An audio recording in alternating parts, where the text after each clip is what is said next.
بیٹی کہنے لگی کہ ابو آج آخری بار آپ سے گزارش کر رہی ہوں، اگر مجھے کل موبائل نہ ملا تو میں ہرگز کالج نہیں جاؤں گی۔ میری سہیلیاں روز اپنے مہنگے موبائلوں کو اچھال اچھال کر میرا منہ چڑھاتی ہیں، مجھ میں اب مزید ہمت نہیں ہے کہ ان کے طنز کا نشانہ بنتی رہوں۔ واجد غوری صاحب دن بھر دفتر کے گھن چکروں میں الجھنے کے بعد ابھی گھر کے دروازے کے اندر قدم رکھ چکے تھے کہ ان کی بیٹی ماہم ایک سانس میں یہ ساری باتیں ان کے گوش گزار کر کے اپنے کمرے میں گھس گئی۔ غوری صاحب کی اہلیہ شبانہ غوری کچن کے دروازے پہ کھڑی یہ تماشا دیکھ رہی تھی۔ اس نے آ کر غوری صاحب کو سہارا دے کر لاؤنج کے صوفے پہ بٹھایا اور کچن سے پانی لے کر آ گئی۔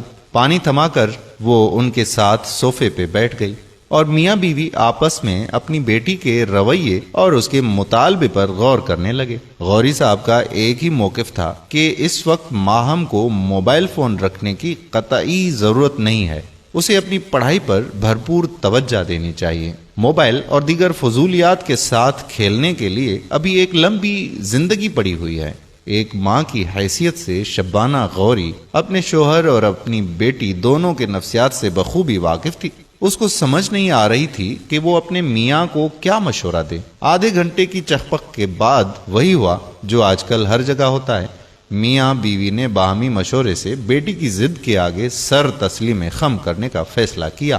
اس فیصلے کے بعد غوری صاحب اضمحلال کی کیفیت میں اپنے کمرے کی جانب چل پڑے، جبکہ شبانہ غوری دل میں گھٹن اور چہرے پہ مصنوعی مسکراہٹ سجائے بیٹی کو خوشخبری سنانے چل پڑی۔ وہ رات ماہم کی زندگی کی سب سے حسین اور طویل رات تھی۔ اگلے دن کے انتظار میں وہ ساری رات جاگتی رہی۔ اللہ اللہ کر کے رات گزر گئی۔ اس دن صبح بادلوں کو ادھر ادھر دھکیلتی ہوئی قرۂ ارض کے چپے چپے پر اپنی کرنیں بکھیرنے والا سورج غوری صاحب کے خاندان کے لیے ایک خطرناک پیغام لے کر آیا تھا، مگر اولاد کی ضد پردہ بصیرت پہ حائل ہونے کی وجہ سے یہ پیغام کوئی سمجھ نہ سکا۔ کالج سے واپسی پر ماہم کو اپنا موبائل فون مل چکا تھا۔ وہ موبائل ہاتھ میں لیے خوشی کے عالم میں قلا بازیاں کھاتے ہوئے اپنے کمرے میں گھس گئی۔ اسے یقین نہیں آ رہا تھا کہ حقیقت میں اس کے پاس موبائل ہے۔ ساری رات وہ موبائل کے ساتھ کھیلتی رہی۔ صبح آدھا گھنٹہ پہلے ہی وہ کالج جانے کی تیاری مکمل کر کے انتظار میں بیٹھی ہوئی تھی۔ پھر وہ کالج گئی اور پورا دن اپنا مہنگا موبائل دکھا دکھا کر سہیلیوں کا منہ چڑھاتی رہی۔ دن گزرتے گئے اور بات پرانی ہوتی گئی۔ ایک دن وہ کالج سے واپسی پر کالج سے متصل موبائل کی دکان سے اپنے نمبر پر بیلنس لوڈ کروا رہی تھی۔ اسے معلوم ہی نہ ہو سکا کہ اس کے عقب میں کھڑا ایک شخص اپنے موبائل پہ اس کا نمبر نوٹ کر کے وہاں سے جا چکا تھا۔ اس رات وہ معمول سے پہلے کمرے میں جا چکی تھی۔ ماں باپ نے سمجھا کہ شاید امتحان کی تیاری چل رہی ہے، مگر انہیں کیا معلوم تھا کہ زندگی کا ایک ایسا امتحان سر پر آنے والا ہے جس کا نتیجہ ذلت اور رسوائی کے سوا کچھ بھی نہیں ہے۔ ماہم نے کمرے میں گھستے ہی کنڈی چڑھا دی اور اس نے کتابوں کا ایک پلندہ میز پر بکھیر دیا اور کرسی سے سر ٹکائے اپنی کسی سہیلی کے ساتھ گفتگو میں مگن ہوئی۔ ایک کے بعد ایک سہیلی سے باتیں کر کے وہ تھک گئی اور سونے کا ارادہ کر کے کرسی سے اٹھنے ہی والی تھی کہ اچانک موبائل کی گھنٹی بجنے لگی۔ موبائل کی اسکرین پہ یہ ایک اجنبی نمبر بلنک کر رہا تھا۔ وہ کچھ دیر تک سوچتی رہی کہ یہ کس کا نمبر ہو سکتا ہے۔ کافی سوچ بچار کے بعد اس کے ذہن نے یہ فیصلہ کیا کہ شاید کسی سہیلی کا نمبر ہوگا۔ وہ کافی دفعہ اس کے متعلق سوچتی رہی۔ اسی دوران موبائل کی اسکرین پہ موجود مس کالوں کی تعداد 4 تک پہنچ چکی تھی۔ 5ویں مرتبہ جب موبائل بجنے لگا تو اس نے کال ریسیو کر کے موبائل کان سے لگا لیا۔ ہیلو، کون؟ میں کاشف۔ کون کاشف؟ کس کو فون کیا ہے آپ نے؟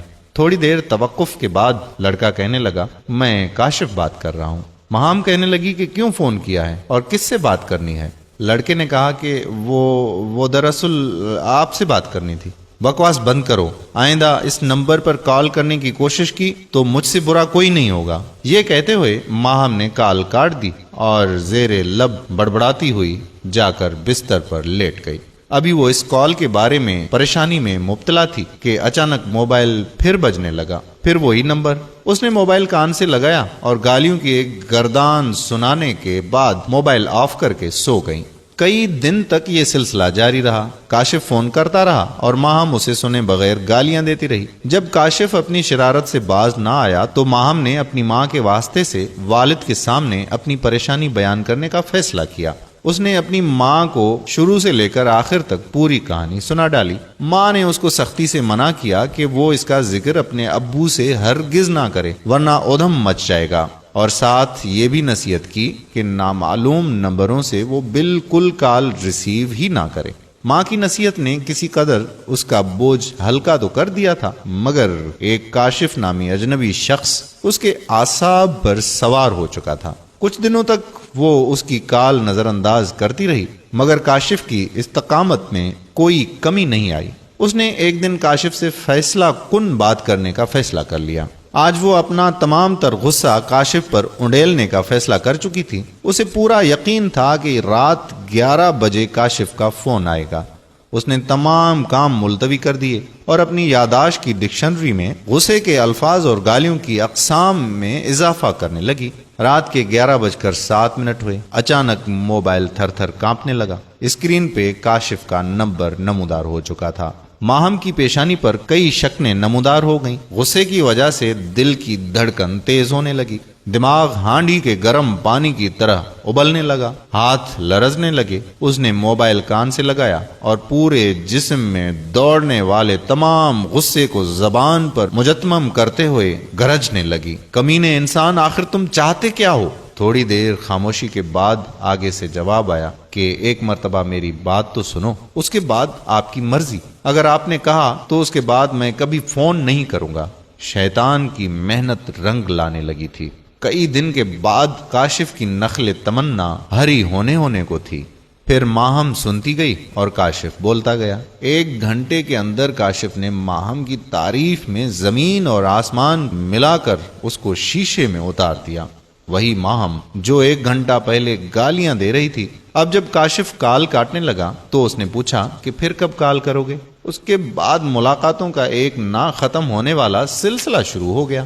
وہ گھر سے کالج کے نام پہ نکل جاتی، مگر دن بھر کاشف کے ساتھ کبھی مزار قائد تو کبھی کلفٹن کی سیر پر چلی جاتی۔ وقت گزرتا گیا، دل بہلتا رہا۔ واجد غوری صاحب دفتر اور سماجی کاموں میں مصروف رہے۔ شبانہ غوری صاحبہ گھریلو کام کاج میں مگن رہی۔ اسی اثنا میں کالج کے سالانہ امتحانات قریب آ گئے۔ ماہم رات بھر جاگتی رہی۔ ماں باپ کا خیال تھا کہ وہ رات بھر امتحان کی تیاری میں مصروف رہتی ہے، مگر وہ رات بھر جاگ کر سکون سے سوئے ہوئے ماں باپ کے لیے ذلت کا ایک گہرا کھڈا کھودنے میں مصروف تھی۔ رات بھر وہ کاشف سے فون پہ باتیں کرتی اور صبح غنودگی کے عالم میں کالج چلی جاتی۔ پھر ایک رات فون پہ یہ بات کرتے کرتے اچانک کاشف نے کہا کہ آج رات کہیں آئس کریم کھانے کیوں نہ چلیں؟ ماہم نے یہ کہتے ہوئے انکار کر دیا کہ یہ ناممکن ہے۔ کاشف ضد کرتا رہا اور وہ انکار کرتی رہی۔ بات تلخی تک پہنچ گئی۔ کاشف نے دھمکی دی کہ اگر وہ آج نہ آئی تو وہ اس کے ساتھ تعلق ہمیشہ کے لیے ختم کر دے گا۔ کئی مہینوں کی ملاقاتوں کی وجہ سے وہ اس کی محبت میں پاگل ہو چکی تھی۔ بالآخر اس نے ہار مانتے ہوئے جانے کی حامی بھر لی۔ آپس میں ایک منصوبہ طے ہوا۔ منصوبے کے مطابق اس نے گھر بھر کا ایک جائزہ لیا اور ماں باپ کو خواب غفلت میں پا کر گھر کے دروازے کی طرف چل پڑی۔ گھر کے دروازے سے پرے کاشف ایک خوبصورت کار میں اس کا انتظار کر رہا تھا۔ اس کے چہرے پر حیرت اور خوشی کے ملے جلے اثرات نمودار ہوئے، کیونکہ اس سے پہلے کاشف اسے ایک ساختہ حال بائک پہ گھمانے کے لیے لے جاتا تھا۔ تھوڑی دیر بعد کار شہر کی ایک مرکزی سڑک پر فراٹے بھر رہی تھی۔ ابھی وہ پوچھنے ہی والی تھی کہ ہم کہاں جا رہے ہیں کہ اچانک کار ایک حویلی نما مکان میں داخل ہوئی۔ ماہم کو خوف کا ایک شدید جھٹکا لگا، مگر بہت دیر ہو چکی تھی۔ کاشف کے منصوبے کے مطابق اس کے 5 دوست پہلے سے ہی مکان میں موجود تھے۔ یہ کار بھی ان میں سے کسی ایک کی تھی۔ 2 دن بعد شہر کے مختلف اخباروں میں یہ خبر غوری صاحب کی عزت سرے بازار نیلام کرنے کے لیے کافی تھی۔ معروف سماجی کارکن واجد غوری کی اکلوتی بیٹی گزشتہ رات اجتماعی زیادتی کے بعد قتل، مسخ شدہ لاش سپر ہائی وے کے قریب جھاڑیوں سے برآمد۔ خدا را اپنی حفاظت کریں، اپنے ماں باپ کی عزت کا خیال کریں۔ آج کے اس دور میں کوئی کسی سے محبت نہیں کرتا، بس ہوس کے سارے پجاری ہوتے ہیں۔ خدارا اپنی بیٹیوں کا، اپنے بچوں کا خیال رکھیں، ایسے کھلونوں سے انہیں نہ الجھائیں، ان کا خیال رکھنا ہم سب کی ذمہ داری ہے۔ امید کرتے ہیں کہ ہماری آج کی یہ ویڈیو آپ کو ضرور پسند آئی ہوگی اور اپنے دوستوں احباب کے ساتھ شیئر بھی ضرور کریں گے۔ اگلی ویڈیو تک ہمیں دیجیے اجازت۔ اللہ حافظ۔